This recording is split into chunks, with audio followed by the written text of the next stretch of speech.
Hi friends, എല്ലാവർക്കും സുഖമല്ലേ? ഞങ്ങളിവിടെ സുഖമായിരിക്കുന്നു.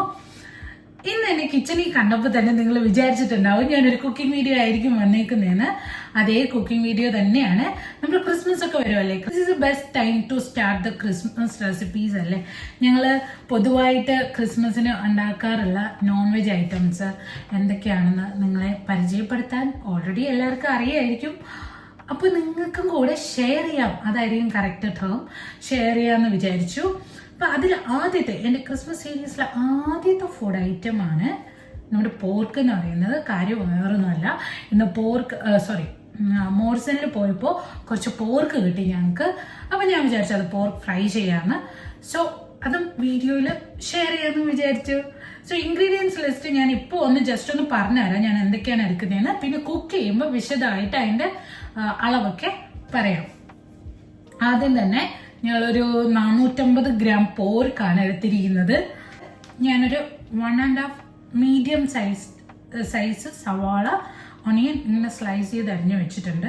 കൂടുതൽ സവാള എടുക്കണ്ട, കാരണം അതിൻ്റെ ടേസ്റ്റ് മാറിപ്പോവും.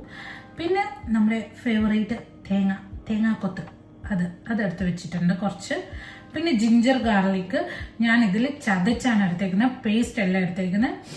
അതിനെ ചതച്ചെടുത്തു. അപ്പോൾ കുറച്ചുകൂടി നമുക്ക് ക്രഞ്ചി ആയിട്ട് കടിക്കാൻ കിട്ടുമ്പോൾ ഭയങ്കര ടേസ്റ്റ് ആയിരിക്കും ആ ഫ്രൈൻ്റെ കൂടെ. പിന്നെ 3 പച്ചമുളക്. പിന്നെ ഇതിൻ്റെ മെയിൻ ഇൻഗ്രീഡിയൻ്റ് എന്ന് പറയുന്നത്, അല്ലെങ്കിൽ മെയിൻ ടേസ്റ്റ് മേക്കർ എന്ന് പറയുന്നത് കോക്കനട്ട് ഓയിലാണ്. കോക്കനട്ട് ഓയിലിൽ തന്നെ കുക്ക് ചെയ്യാൻ ശ്രമിക്കുക. അതിൻ്റെ ടേസ്റ്റ് എന്ന് പറയുന്നത് ഭയങ്കര അമേസിങ് ആയിരിക്കും. പിന്നെ ഉള്ളത് നമ്മുടെ മസാലപ്പൊടികളാണ്. അത് ഞാൻ കുക്ക് ചെയ്യുമ്പോൾ അതിൻ്റെ അളവ് പറഞ്ഞു തരാം.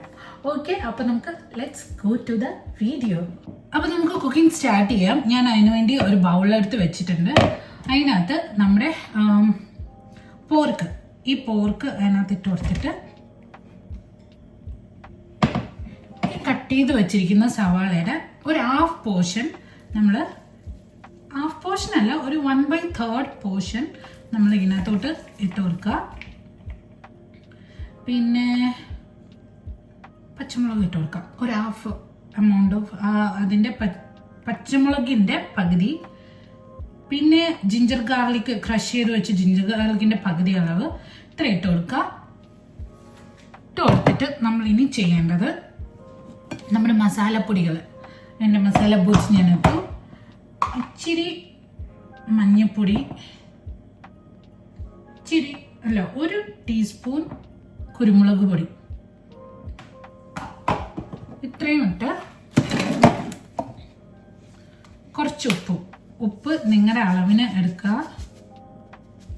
കൂടുതലിടരുത്, കൂടുതൽ നമുക്ക് ആവശ്യമുണ്ടെങ്കിൽ പിന്നെ ഇടാം. ഓക്കെ, അപ്പോൾ ഇത്രയും എടുത്ത് മിക്സ് ചെയ്യുക. നന്നായിട്ട് ഇതിനെ മിക്സ് ചെയ്യുക. ചിലർ കുരുമുളക് കുറച്ചുകൂടെ അധികമായിട്ട് എടുക്കും. കുരുമുളക് എടുക്കാം, ഞാൻ എടുക്കും. പക്ഷെ ഇതിപ്പം നമുക്ക് പ്രഷർ കുക്ക് ചെയ്ത് എടുക്കേണ്ട ആവശ്യമുണ്ട്. ഇച്ചിരി നെയ്യുള്ള പോർക്കാണെങ്കിൽ കുറച്ചുകൂടെ ടേസ്റ്റി ആയിരിക്കും. ആൻഡ് ഇത് നന്നായിട്ട് മിക്സ് ചെയ്തെടുക്കുക. നന്നായിട്ടൊന്ന് മിക്സ് ചെയ്തിട്ട് നമ്മുടെ കുക്കർ എടുത്ത് ഇതിലോട്ട് ട്രാൻസ്ഫർ ചെയ്ത് ഞാൻ ഇതിനകത്ത് തന്നെ കുറച്ച് വെള്ളം ഒഴിച്ചിട്ട് ഇങ്ങനെ മിക്സ് ചെയ്യണം. ബിക്കോസ് അതിനകത്ത് പറ്റിയിരിക്കുന്ന മസാലയൊക്കെ വരുമല്ലോ. അപ്പോൾ പ്ലെയിൻ വാട്ടർ ഉപയോഗിക്കുന്നതിനേക്കാളും ആ വെള്ളം ഉപയോഗിക്കുന്നത് കുറച്ചുകൂടെ നല്ലതായിരിക്കും. ആദ്യം ഹൈ ഫ്ലെയിമിൽ ഒറ്റ വിസിലും, പിന്നെ ഒരു മീഡിയം ഫ്ലെയിമിൽ 2 അല്ലെങ്കിൽ 3 വിസിൽ മതിയായിരിക്കും. ഇവിടുത്തെ പോർക്കിൻ്റെ വേവിന് ഇത്രയും മതിയായിരിക്കും ടോട്ടൽ വിസിൽസ്. ഇനി ഇത് ഓരോ സ്ഥലത്തും കിട്ടുന്ന പോർക്കിനനുസരിച്ചാണ് അതിൻ്റെ വേവിൻ്റെ ഡിഫറൻസ് വരുന്നത്. അപ്പോൾ അതിനനുസരിച്ച് നിങ്ങളുടെ പോർക്കിൻ്റെ വേവ് എത്രയാണോ അതിനനുസരിച്ചുള്ള വിസിൽ കൊടുത്ത് ഇതിനെ കുക്ക് ചെയ്ത് എടുക്കുക. അപ്പോൾ പോർക്ക് ഞാൻ കുക്ക് ചെയ്യാൻ വെച്ചു. ഇനി നമുക്ക് ഇതിൻ്റെ മസാല ഒന്ന് സോട്ട് ചെയ്ത് എടുക്കാം. അപ്പം ഞാനിത് ഇങ്ങനത്തെ പാനാണ് എടുത്തേക്കുന്നത്. ഇച്ചിരി വട്ടം വലുതായിട്ടുള്ള പാനാണ് എടുത്തേക്കുന്നത്. ബിക്കോസ് നമുക്ക് ഫ്രൈ ചെയ്തെടുക്കാനായിട്ട് കുറച്ചുകൂടെ സ്പേസ് ആവശ്യമില്ല. ചെറിയ വട്ടമായി പോയാലും അത് പൊടിഞ്ഞു പോകാനുള്ള സാധ്യതയുണ്ട് നമ്മൾ ഇറക്കുമ്പോഴൊക്കെ. അപ്പോൾ ഇതിൽ തന്നെയായിരിക്കും ഫ്രൈ ചെയ്യാൻ പോകണം. അപ്പോൾ ഇതിൽ തന്നെയാണ് നമ്മൾ മസാലയും ഒന്ന് പ്രിപ്പയർ ചെയ്ത് എടുക്കാൻ പോകുന്നത്. നമ്മുടെ ഫസ്റ്റ് വിസിൽ വന്നു. സോ ഞാൻ ഇതിൻ്റെ തീ കുറച്ച് വെക്കുവാണേ. അപ്പം നമ്മുടെ എണ്ണ ചൂടായി വന്നിട്ടുണ്ട്. അപ്പം ഞാൻ ഇതിനകത്ത് നമ്മൾ ക്രഷ് ചെയ്ത് വെച്ചിരുന്ന ക്രഷ്ഡ് ജിഞ്ചർ ഗാർലിക്ക് ഇതിനകത്തോട്ട് ആഡ് ചെയ്യുവാണ്. അപ്പോൾ ഇത് ആഡ് ചെയ്യുമ്പോൾ എണ്ണ പൊട്ടിത്തെറിക്കാതെ സൂക്ഷിക്കണേ. അപ്പം നമുക്കിതൊന്ന് മൂപ്പിച്ചെടുക്കാം. നമുക്ക് അല്ലെങ്കിൽ ആദ്യം വേണമെങ്കിൽ നമ്മുടെ തേങ്ങയില്ലേ, ആ സ്ലൈസ്ഡ് കോക്കനട്ട് സ്ലൈസ്ഡ് തേങ്ങ എടുത്തിട്ട് കൊടുത്തിട്ട് അതിനെ ഒന്ന് മൂപ്പിച്ചെടുക്കാം. പക്ഷെ ഞാൻ ആദ്യം ചെയ്യുന്ന സ്റ്റെപ്പ് ഇതാണ്. അപ്പം നിങ്ങൾക്ക് ഇഷ്ടമുള്ള സ്റ്റെപ്പ് ആദ്യം അത് ചെയ്യണമെങ്കിൽ അങ്ങനെ, ഇത് ചെയ്യണമെങ്കിൽ ഇങ്ങനെ, എന്തായാലും രണ്ടും മൂത്ത് വരണം. ഓരോരുത്തരുടെ കുക്കിംഗ് രീതിയും പ്രോസസ്സൊക്കെ വേറെ അല്ലേ. ഐറ്റംസ് ചിലപ്പോൾ സെയിം ആയിരിക്കും, പക്ഷേ കുക്കിംഗ് രീതിയൊക്കെ വേറെ ആയിരിക്കും. ഇഞ്ചിയും വെളുത്തുള്ളിയൊക്കെ മൂത്ത് വന്നിട്ടുണ്ടായിരുന്നു. ഞാനപ്പോൾ ഇതിനകത്തോട്ട് തേങ്ങ കൊത്തി ഇട്ട് കൊടുത്തു. ഞാൻ അതിൻ്റെ വീഡിയോ എടുക്കാൻ വിട്ടുപോയി. അപ്പോൾ ഞാൻ വീഡിയോ എടുത്തു, പക്ഷെ വേറൊരു ആംഗിളിലാണ് എടുത്ത്, അത് ഇട്ട് കൊടുത്തു. അപ്പോൾ അതും ഒന്ന് മൂത്ത് ഒരു നല്ലൊരു സ്മെല്ല് വരും. അപ്പോൾ അതുവരെ നമുക്കിതൊന്ന് ഇളക്കി കൊടുക്കാം. തേങ്ങക്കൊത്തൊക്കെ ഇത് നന്നായിട്ട് മൂത്ത് വന്നിട്ടുണ്ട്, നല്ലൊരു സ്മെല്ല് വരുന്നുണ്ട്. അപ്പോൾ ഈ സമയത്ത് നമുക്ക് എന്ത് ചെയ്യാം, നമ്മുടെ ഓണിയൻ സ്ലൈസ് ചെയ്ത് വെച്ചിരുന്ന ബാക്കിയുള്ള ഓണിയൻ ഇതിലോട്ട് ഇട്ട് കൊടുക്കാം. ഇങ്ങനെ ഒന്ന് ഇളക്കി ഇട്ട് കൊടുത്താലും കുഴപ്പമില്ല. ഞാൻ ഇട്ട് കൊടുക്കുന്നതാണ്. സ്ലൈസ്ഡ് ഓണിയൻ അതിനകത്തോട്ട് ഇട്ട് കൊടുക്കാം. വേണമെങ്കിൽ പച്ചമുളക് ഈ സമയത്ത് തന്നെ ഇട്ട് കൊടുക്കാം, പക്ഷേ അതിൻ്റെ ആവശ്യമില്ല. പച്ചമുളകിന് വഴലാൻ അത്ര സമയം വേണ്ടല്ലോ. നമ്മൾ കുക്കറിൽ 4 വിസിൽ വന്നിട്ടുണ്ട്. അപ്പോൾ ഞാൻ അതിനെ അകത്തോട്ട് ഇങ്ങോട്ട് മാറ്റി വെച്ചു. ഓണിയൻ ഈ പരുവമായി വരുമ്പോൾ നമുക്ക് ബാക്കിയുള്ള പച്ചമുളക് അങ്ങ് ഇട്ട് കൊടുക്കാം. പിന്നെ കുറച്ച് കറിവേപ്പിലയും കൂടെ ഇട്ട് കൊടുത്ത് നന്നായിട്ടൊന്ന് വഴറ്റിയെടുക്കുക. നല്ലൊരു ബ്രൗൺ ഷെയ്ഡ് വരുന്ന വരെ നമ്മളിതിനെ വഴറ്റിയെടുക്കണം. ഇത് നല്ല ഒരു ബ്രൗൺ ഷെയ്ഡായി വന്നിട്ടുണ്ട്. ഇനി നമുക്ക് ഇതിനകത്ത് ആവശ്യമുള്ള മസാലകൾ ഇട്ട് കൊടുക്കാം. ഇത് വേണ്ടത് ഒരു 1/2 ടീസ്പൂൺ മഞ്ഞൾപ്പൊടിയാണ്. 1/2 ടീസ്പൂൺ അല്ല, 1/4 ടീസ്പൂൺ മഞ്ഞൾപ്പൊടിയാണ്. പിന്നെ ഒരു teaspoon full Kashmiri chilli powder, അല്പം ഗരം മസാല ആവശ്യമുള്ളവർക്ക് ആഡ് ചെയ്യാം, ഇല്ലെങ്കിൽ നമുക്ക് ഈ ഇത് സ്കിപ്പ് ചെയ്യാം. ഇതില്ലാതെയും വെക്കാറുണ്ട്. പിന്നെ വേണ്ടത് 2 ടീസ്പൂൺ ഫുൾ ഓഫ് കുരുമുളക് പൊടി. കുരുമുളകാണ് ഇതിന് ടേസ്റ്റ് കൊടുക്കുന്നത്. നല്ല കുരുമുളകിട്ട് വരട്ടിയ പോർക്കാണ് നമ്മൾ ഉണ്ടാക്കാൻ പോകുന്നത്. ഒരു 3 ടീസ്പൂൺ ഫുൾ ഓഫ് മല്ലിപ്പൊടി ഞാൻ ഫുൾ എടുക്കുന്നുണ്ട്. ഇത്രയും നമുക്ക് നന്നായിട്ടൊന്ന് സോട്ട് ചെയ്തെടുക്കാം. അപ്പം നമ്മൾ ഈ മസാലയൊക്കെ നന്നായിട്ട് റോസ്റ്റ് ചെയ്തെടുക്കണം, എങ്കിൽ അതിൻ്റെ ആ പച്ച കുത്തുമണം പോകത്തുള്ളൂ, അല്ലെങ്കിൽ ടേസ്റ്റിന് ഒരു കുത്തലുണ്ടാവും.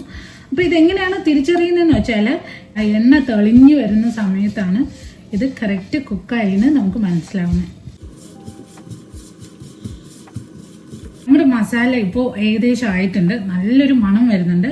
ഈ സമയത്ത് നമുക്ക് പോർക്ക് ഇട്ട് കൊടുക്കാം. നമ്മുടെ പോർക്ക് കുക്കായിട്ടുണ്ട്. അതിനകത്തുനിന്ന് നെയ്യും അതിനകത്തുള്ള വെള്ളമൊക്കെ ഇറങ്ങി കുറച്ച് വെള്ളമായിട്ടാണ് ഇരിക്കുന്നത്, പക്ഷെ കുഴപ്പമില്ല. നമുക്ക് ഈ ഗ്രേവി ഇതിൻ്റെ ആ ഒരു സ്റ്റോക്ക് കളയണ്ട. ഈ സ്റ്റോക്കോടുകൂടെ തന്നെ കുക്ക് ചെയ്തെടുക്കുക. എന്നിട്ട് ഇതിനെ വറ്റിച്ചെടുക്കുമ്പോൾ ഭയങ്കര ടേസ്റ്റ് ആയിരിക്കും. ഇത് കളയരുത് ഈ വെള്ളം. ഓക്കെ, അപ്പോൾ നമുക്ക് ഇതിലോട്ട് ഒഴിക്കാം. അപ്പം ഞാൻ ഇതിലോട്ട് ട്രാൻസ്ഫർ ചെയ്യാൻ പോവാണ്.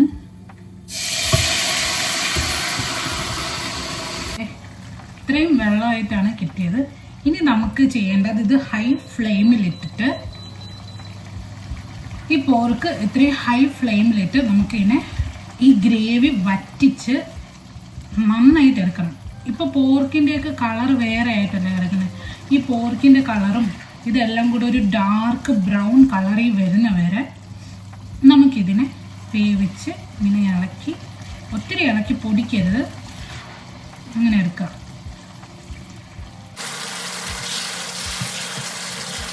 കണ്ടോ, അതിൻ്റെ ഗ്രേവിയൊക്കെ വറ്റി കുറുകി അതിൻ്റെ കളറ് മാറി വരുന്നുണ്ട്. അപ്പോൾ ഇളക്കുമ്പോൾ ഇങ്ങനെ പയ്യെ ഇടയ്ക്കിടയ്ക്ക് ഇളക്കി വെച്ച് കൊടുക്കുക. ഇനി ഇത് നന്നായിട്ട് കുറുകണം, നല്ല ബ്രൗൺ കളറാവണം. കണ്ടോ, ഇത് ഏകദേശം ആയിട്ടുണ്ട്. അപ്പോൾ ഈ സമയത്ത് ഞാൻ തീ കുറച്ച് മീഡിയം ഫ്ലെയിമിലാക്കി, കാരണം ഇനി അടിയിൽ പിടിക്കും. സോ ഇനിയും പയ്യെ പയ്യെ ഇളക്കി വെച്ച് കൊടുക്കുക. ഇനി നന്നായിട്ട് കുറച്ചുകൂടെ ഒന്ന് കുറുകണം. ഈ സമയത്ത് വേണമെങ്കിൽ നിങ്ങൾക്ക് ഇങ്ങനെ സെമി ഗ്രേവി ടൈപ്പിൽ മതിയാണെങ്കിൽ ഇങ്ങനെ നിങ്ങൾക്ക് എടുക്കാം. ഇനിയും ഡ്രൈ ആക്കണമെങ്കിൽ കുറച്ചുകൂടെ സമയത്ത് വച്ചിരിക്കുക, ഒരു 10 മിനിറ്റ് കൂടെ. നമ്മുടെ പോർക്ക് ഫ്രൈ അങ്ങനെ റെഡി ആയിട്ടുണ്ട്. നല്ല ഡ്രൈ ആയി, നല്ല ബ്രൗൺ കളറായി, കാണാൻ തന്നെ ഭയങ്കര ഭംഗിയുണ്ട്. ഇനി ഈ സമയത്ത് നമുക്ക് കുറച്ച് കുരുമുളക് കൂടെ അങ്ങനെ തൂവിയിട്ട് കൊടുത്താൽ നല്ല ടേസ്റ്റ് ആയിരിക്കും, നല്ല ഫ്ലേവർ ആയിരിക്കും. ഓക്കെ, വേണമെങ്കിൽ ഇച്ചിരി ഗരം മസാല കൂടെ ആഡ് ചെയ്യാം. അത് തീർത്തും ഓപ്ഷണലാണ്. ഈ പറഞ്ഞ 2 സ്റ്റെപ്പും നിങ്ങൾക്ക് ഓപ്ഷണലാണ്. നിങ്ങൾക്ക് ആവശ്യമുണ്ടെങ്കിൽ നിങ്ങൾ ചെയ്താൽ മതി. ഞാൻ അങ്ങനെ ചെയ്യാറുണ്ട്. സോ നമുക്ക് അങ്ങനെ ചെയ്യാം. 1/2 ടീസ്പൂൺ കുരുമുളക് പൊടി ഞാൻ ഇതിൻ്റെ മേലെ കൂടെ തൂവിയിട്ട് കൊടുക്കുകയാണ്. അപ്പോൾ ഇതിനൊരു വീണ്ടും ഒരു ഡാർക്ക് ഷെയ്ഡ് കിട്ടും. അതിൻ്റെ ഭയങ്കര ഫ്ലേവറും ആയിരിക്കും. അതിൻ്റെ ഒരു നുള്ള് ഗരം മസാല. ഗരം മസാലയ്ക്ക് ഒരു പെരിഞ്ചീരകം ആണെങ്കിൽ നിങ്ങൾക്ക് യൂസ് ചെയ്യാം കേട്ടോ. അത് നിങ്ങളുടെ ഇഷ്ടം. അപ്പോൾ ഇതിനെ ജസ്റ്റ് ഒന്ന് മിക്സ് ചെയ്ത് കൊടുക്കാം. വേറെ ഒന്നും ചെയ്യണ്ട. ഇതാണ് ലാസ്റ്റ് സ്റ്റെപ്പ്. നല്ലൊരു സ്മെല്ല് വരുന്നുണ്ട്. കാണാനും ഭയങ്കര യമ്മിയാണ്. ആൻഡ് നിങ്ങൾക്ക് കാണാൻ പറ്റുന്നുണ്ടോ? ഇതാണ് കളറ്. അപ്പോൾ നമുക്കിതിനെ ഒരു സെർവിങ് ബൗളിലോട്ട് മാറ്റാം. കളറിലോട്ട് ഇതിനെ മാറ്റാം. പോർക്ക് ഫ്രൈന് നമുക്ക് സാധനം കൊണ്ട് ടേസ്റ്റ് ചെയ്യിപ്പിച്ചാലോ. സാധു വന്നിട്ടുണ്ട്. സാധു ഞാൻ കൊണ്ടിരുന്നത് ഉറക്കമൊക്കെ കഴിഞ്ഞ് എണീറ്റിട്ടുണ്ട്. സാനുവാ ജാനെന്നെ നോക്കി ചിരിക്കുകയാണേ. Sanu try my hi guys try my pork fry. Looks yummy, yeah.